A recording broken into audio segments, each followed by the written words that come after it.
Так, хайрлы киш, әзгене кола оз ашырға. И такой вот повесили над мечетью. Красиво.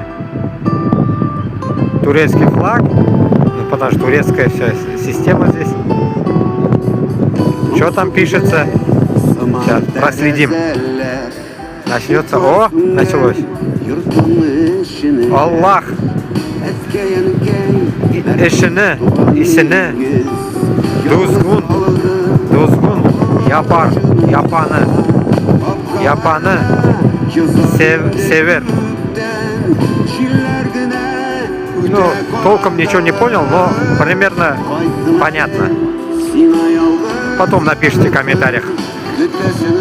Еду домой, короче.